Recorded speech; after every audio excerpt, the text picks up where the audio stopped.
APPSC group 2 detail notification release చేయడం జరిగింది. ఇంతకు ముందు రిలీజ్ చేసిన 897 వేకెన్సీస్కి 2 వేకెన్సీస్ యాడ్ చేసి 899 వేకెన్సీస్కి ఇప్పుడు నోటిఫికేషన్ ఇవ్వడం జరిగింది.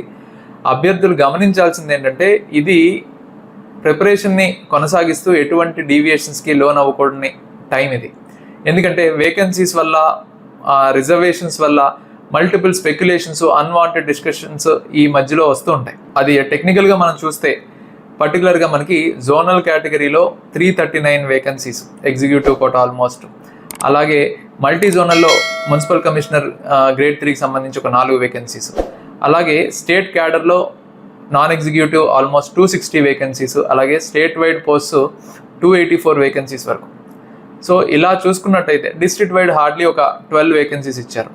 సో ఇలా ఇన్ని నెంబర్ ఆఫ్ వేకెన్సీస్ మనం ఒక పాజిటివ్ సైన్గా తీసుకొని ప్రిపరేషన్ని ముందుకు తీసుకెళ్లాలి తప్ప ఇందులో రిజర్వేషన్స్ అలాగే క్రైటీరియా చూసుకొని హారిజాంటల్ రిజర్వేషన్ వర్టికల్ ఈ కన్ఫ్యూజన్స్ని మనం లోన్ అవ్వకుండా ప్రిపరేషన్ ముందుకు తీసుకెళ్ళాలి. ఎందుకంటే ప్రిపరేషన్లో మనం ఎలా ఉండాలి అంటే ఓపెన్ కేటగిరీలో మెరిట్లో మన పోస్ట్ మనం సాధించుకునేటట్టుగానే ఉండాలి తప్ప మన కేటగిరీలో ఏ రకంగా మనం చూసుకోవాలి, మన రిజర్వేషన్ స్టేటస్ ఏంటి, మనకి ఎన్ని పోస్టులు ఉన్నాయి, నేను ఎన్నిటికి ఎలిజిబుల్, ఇవన్నీ సెకండరీ ప్రియారిటీస్. సో మీరు ఎప్పుడైనా ప్రిపరేషన్లో అలిసిపోయి బోర్ కొట్టినప్పుడు రిలాక్స్ అవుదాం అనుకున్నప్పుడు జస్ట్ నోటిఫికేషన్ ఓపెన్ చేసి అలాంటి టైంలో ఇటువంటి క్యాలిక్యులేషన్స్ మీరు చేసుకోవాలనుకోవాలి తప్ప ఎప్పుడు మనం ఓపెన్ కేటగిరీలో జాబ్ కొట్టుకోవాలి అనే ఉద్దేశంతోనే మనం ఉండాలి, రిజర్వేషన్ ఉన్నా లేకపోయినా. ఎందుకంటే ఈ రిజర్వేషన్స్ వల్ల ఎక్కడో కొంతమందికి బెనిఫిట్స్ అవుతూ ఉంటాయి. అది లక్ అనుకోండి, ఇంకా వేరే రకంగా అనుకోండి.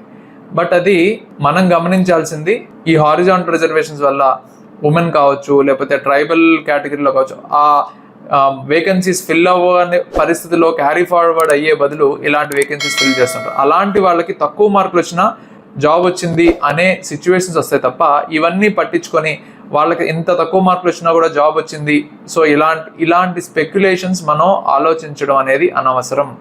దయచేసి మీరు ప్రిపరేషన్ని కంటిన్యూ చేసేటప్పుడు మనం మంచి టైం ఉంది, ఈ టైంని సిలబస్ మీద కరెక్ట్గా ఫోకస్ చేసుకొని ఖచ్చితంగా ఓపెన్ కేటగిరీలో మనం జాబ్ కొట్టాలి అనే స్ట్రాటజీలోనే మీరు ముందుకెళ్ళాలి. All the best.